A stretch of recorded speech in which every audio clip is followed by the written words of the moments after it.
All right, 5:30 having arrived, call the meeting to order. And recite the Pledge of Allegiance.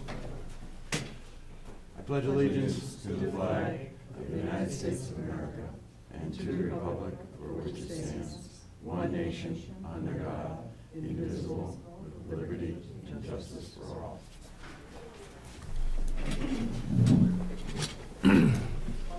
All right, Mr. Sansucci. Mr. Chairman? Yes, sir. Yes, the purpose of tonight is to discuss, at least at the beginning, all of the litigation. So we need to go into executive session for that. If you want to come out after that and discuss what we did at the Northern Pass, that is public. Okay. But I'd like to do litigation first and go into executive session, and then, if you wish, I can summarize what we did at Northern Pass, and that's all public information. Okay. So, under what, for, Anyone? Down at the bottom. Was litigation. Right here, C, E. consideration of negotiation of pending, yeah, okay, yeah. I'll make a motion, we go in a non-public session, RSA 91A3, Roman numeral 2. E, consideration of negotiation or pending claims of litigation which have been threatened to in writing or filed against the town. Second. Yes. Yes. Yes. Yes. Yes. All right. We'll be back.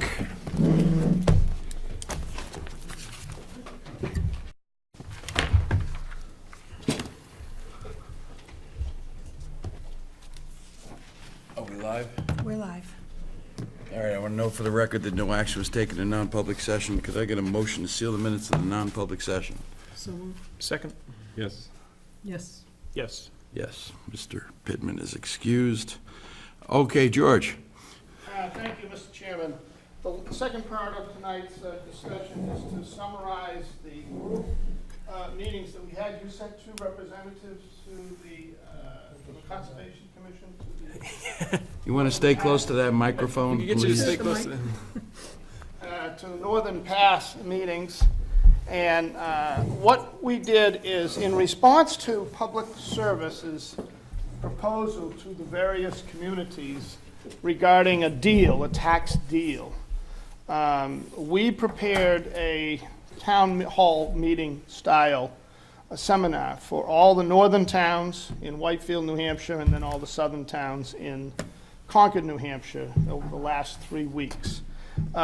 You did participate because you are a key player. You're the second largest recipient of investment in the state. You're going to be if Northern Pass is built behind Franklin. The results of the town hall meetings was very productive in that the communities, not first and foremost, got a chance to meet themselves in the southern and northern groups, to communicate amongst themselves regarding issues related to Northern Pass. But more importantly, this was a taxation meeting. Taxes are the only thing that you are going to benefit from Northern Pass. There's no other real benefits of Northern Pass to the state of New Hampshire when it's actually finished and built. It's only going to be property taxes. The electricity is going to be diffused into the New England system. How it benefits New Hampshire is yet to be seen, if at all. Even independent of getting a 10% entitlement to an existing new transmission line that's going to have a capacity requirement, cost requirement, that's going to be probably higher than the cost of generation within the state because of the cost of the construction. So it isn't clear the benefits other than taxes. And the towns are beginning to realize that. The company is also approaching the towns saying, if we will not sue you if you use original cost less depreciation. Original cost is the book value. That's going to be the book value. You know, if you start out with original cost of $10 million and you depreciate over 40 years, they said 2.5% depreciation. If you don't if you use book value, then we won't appeal. Now, that's exactly what they proposed before the Board of Land and Tax Appeals, that 49 towns and cities just won from the BTLA saying it wasn't market value. So, they weren't offering anybody a deal. They were just saying, we just lost that, 49 communities in the state. The co-op lost it in Belknap County Court. But we want you to sign on, we promise we won't sue you.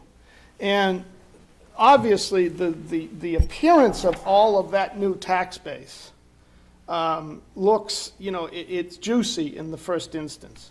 But time goes by like that, and the original costs start to drop, and the value starts to drop. The other thing we found out is that they, in order to keep the towns pumped up on this, we represent Pembroke, we went to the Pembroke meeting. When they passed out the flyer to Pembroke, they behind the scenes in the calculation, raised Pembroke's tax rate $1 a thousand every year from the existing tax rate, from 30 to 40 bucks, in order to hold the tax revenue up, to make it look better than it actually is. So you put $125 million into Deerfield, for example, for Northern Pass. Your tax rate's going to drop, all else being equal, because you're not going to raise the budget 20%. You get kind of tied and feathered out in the parking lot if you did. The tax rate's going to go down.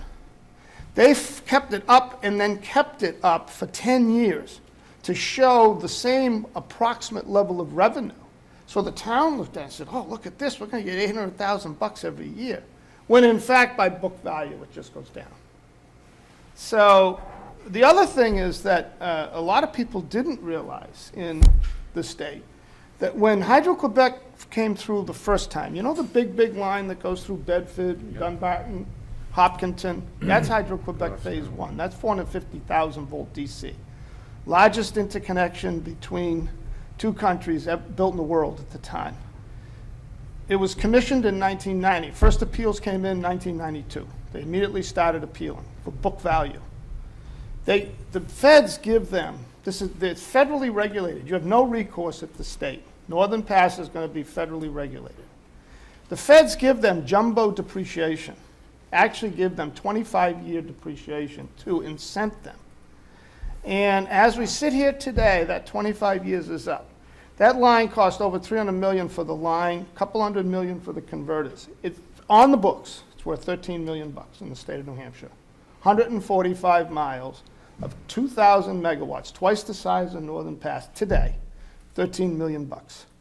And that is what public service wants you to buy into. So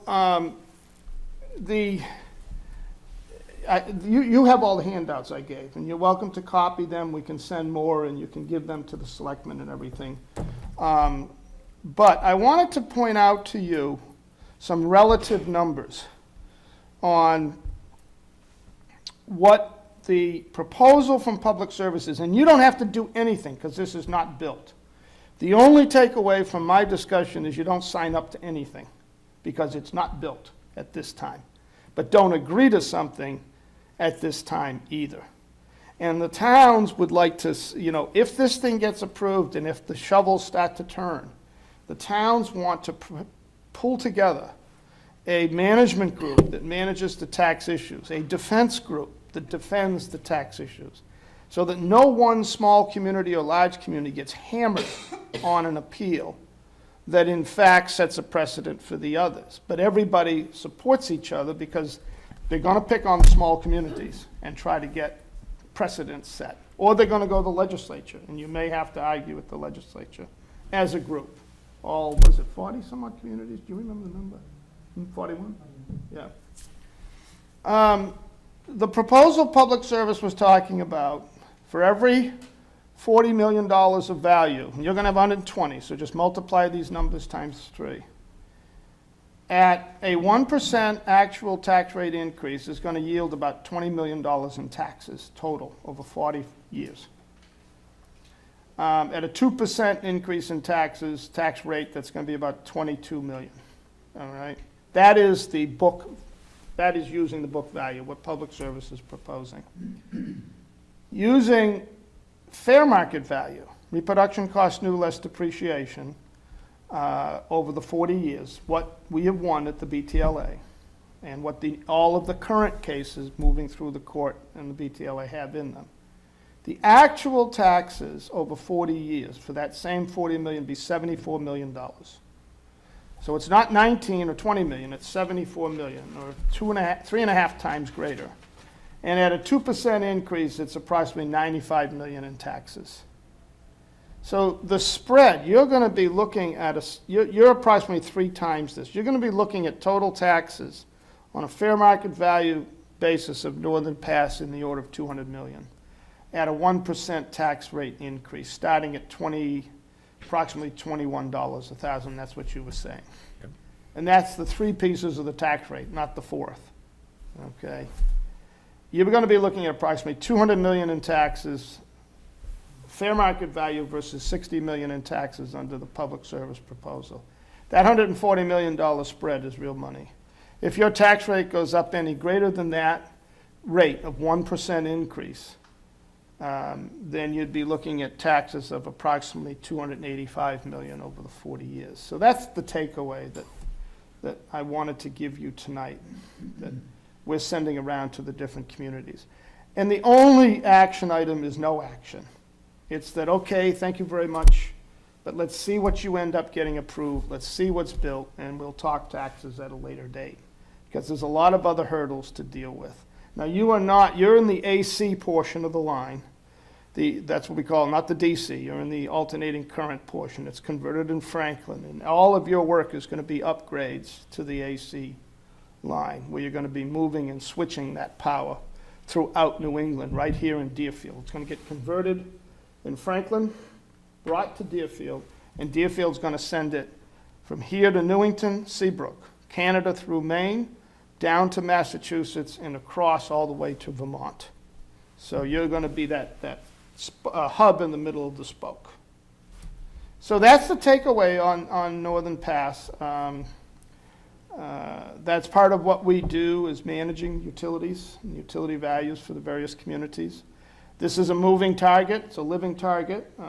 We will update that on an annual basis for all of our communities. Send them an email, let them know what's going on, et cetera, et cetera. It is in direct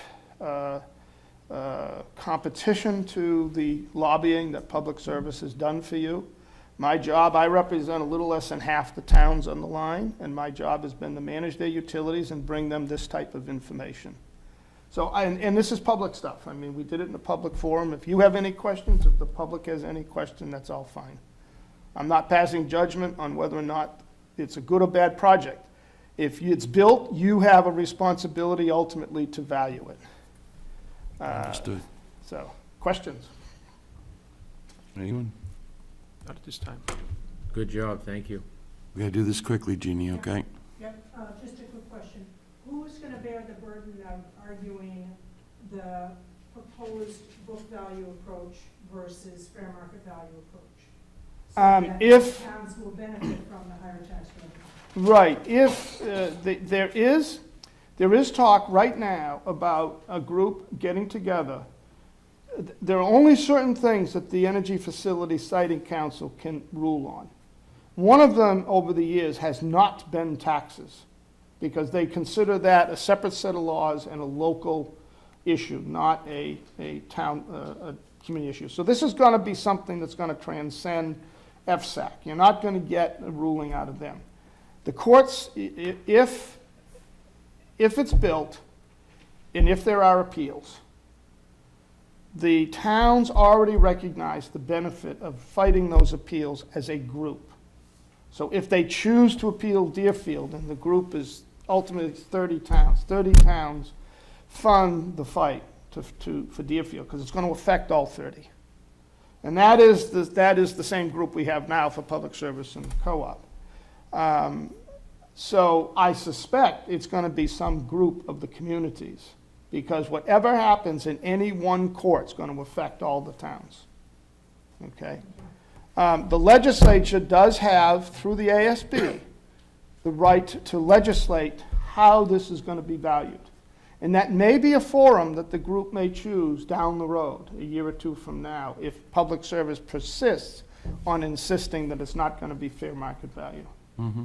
That may be an avenue that could be used in the future. Did that answer your question? Yes, thank you. Okay. Other questions? No? No, Mr. Sansucci, thank you very much. My pleasure, everyone. And Thank you for the time. we look forward to hearing from you in the near future. Yeah, thank you very much. Thank you. Mr. Manzi, I'm sorry for holding you up.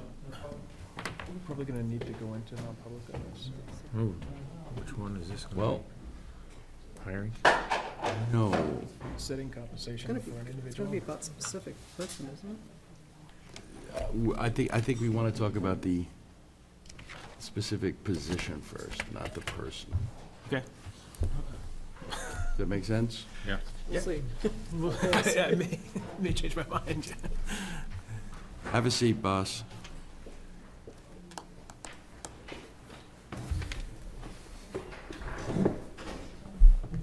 So, I guess basically the question is, yeah, we're not gonna be able to do this, are we? I think we probably should go into non-public And talk about it and first. just talk about it, yeah. All right, hold on.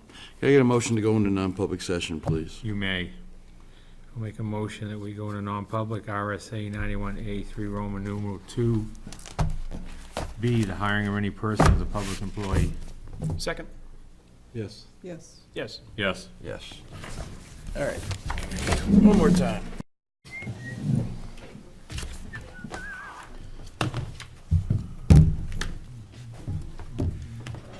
Good to go? All right, I want to know for the record that no action was taken in a non-public session. Could I get a motion to seal the minutes of the non-public session? Second, so moved. Second? Yes. Yes. Yes. Yes. Yes.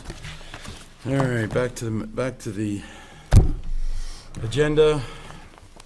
I have a review of outstanding minutes for the 23rd of November. Motion to approve. Second? Moved and seconded. Any discussion? Hearing none. All those in favor say aye. Aye. Opposed? All right, I have a accounts payable manifest in the amount of $44,434.50. Motion to approve. Second? Moved and seconded. Discussion? Hearing none. All those in favor say aye. Aye. Opposed? Could you read that accounts payable number again, please? $44,434.50.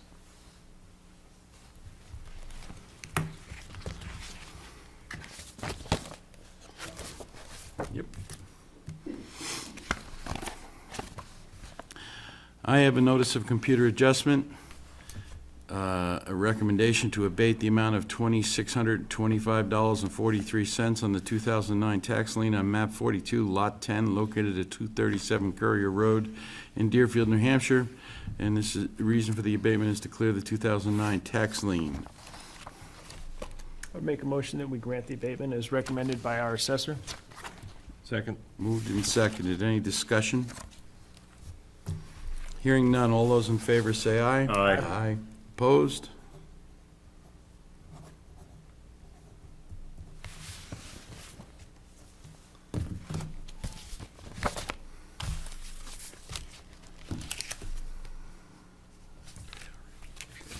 We're in receipt of the Primex report on the visit to the police station.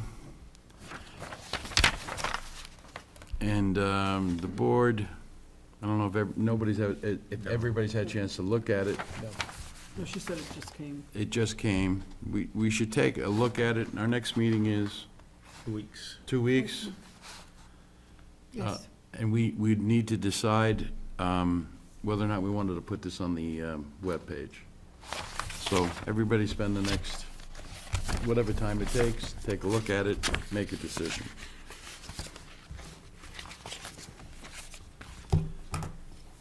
Town Administrator's Report. Okay. Edie Kimball of the Historical Society came looking for permission to use the reader boards outside of the town hall for posting notices for events that are happening at the town hall. This is with the understanding that any notices or paperwork that is put up will be removed for official publication for elections and whatnot, and they also understand that if we have something up there, they are not to touch it. Works for me. Everybody good with that? You bet. General agreement. Absolutely. Okay, it was asked that I look into finding the mortgage company for 141 South Road. Unfortunately, every time I think I get somewhere, it's been transferred to somebody else, and it's really confusing. And also, the police chief is not able to tow the vehicle because it came back to an owner, relative of the person that owns the property, so he can't do anything on that. Lovely. Questions to the town administrator?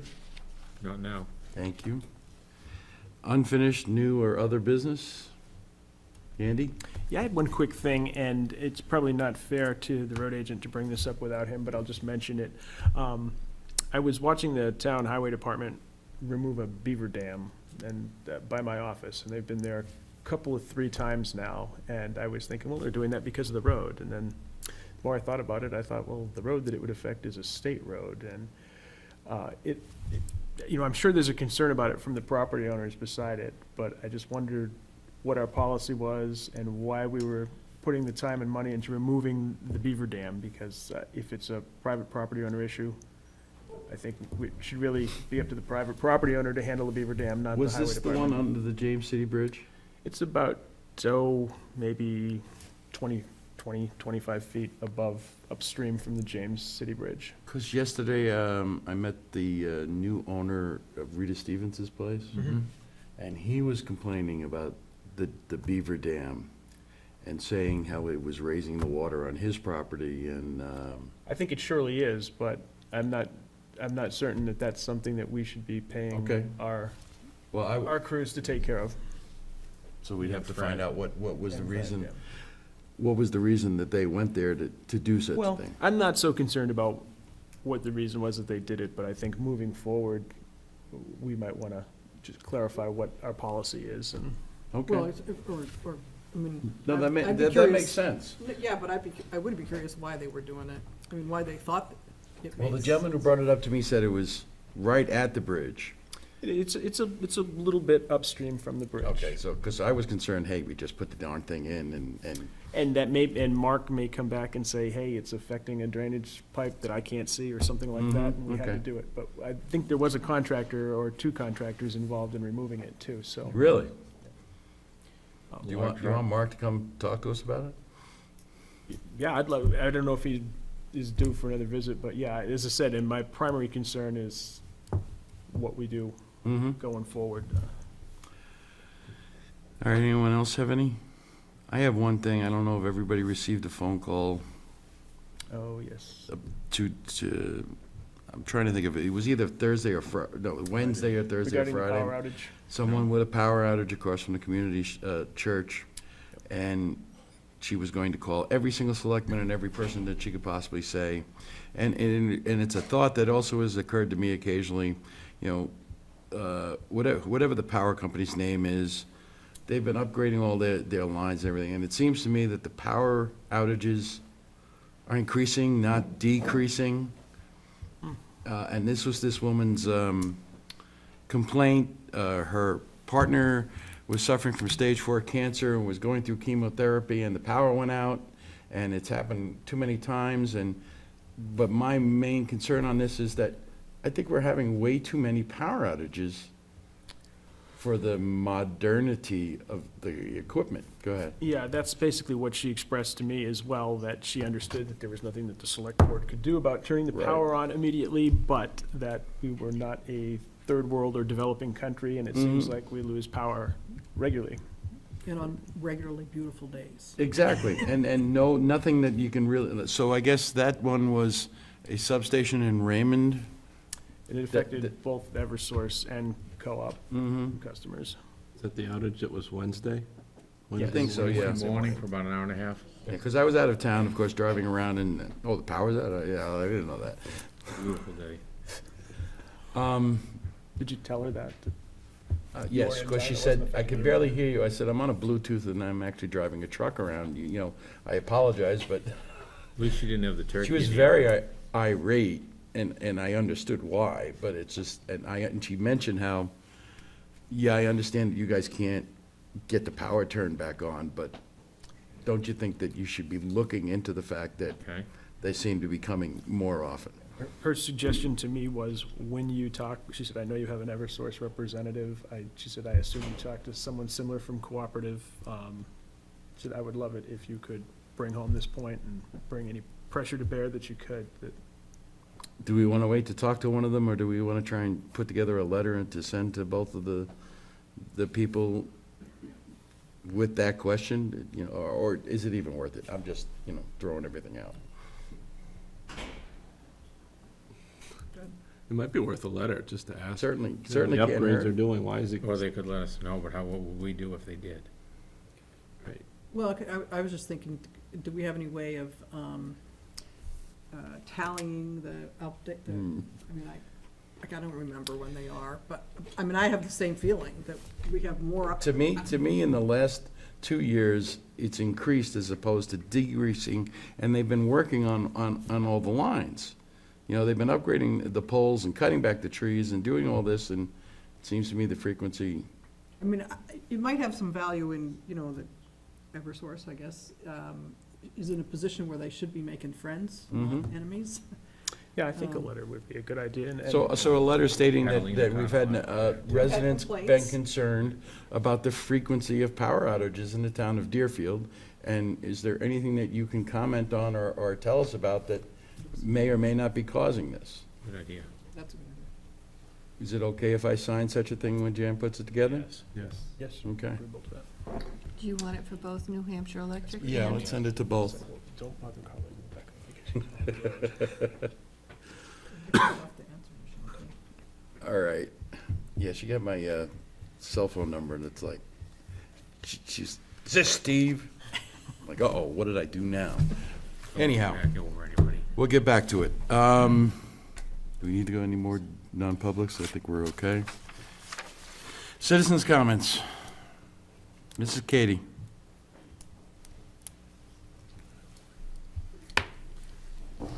Did I hear Mr. Sansucci say that we are part of 40 towns that has hired him to keep track of and look into the utilities? Go ahead, Andy. I think, yeah, he was talking about with regard to Northern Pass, and we are not presently part of any formal arrangement with Mr. Sansucci with regard to other communities in this project. And I would also note that Tom Folks and Eric Berglund went to George's town hall meeting on their own accord. They were not sent there by the Board of Selectmen. Thank you. Further citizens' comments. Motion to adjourn. Second. All those in favor say aye. Aye. Thank you. Thank you all for coming.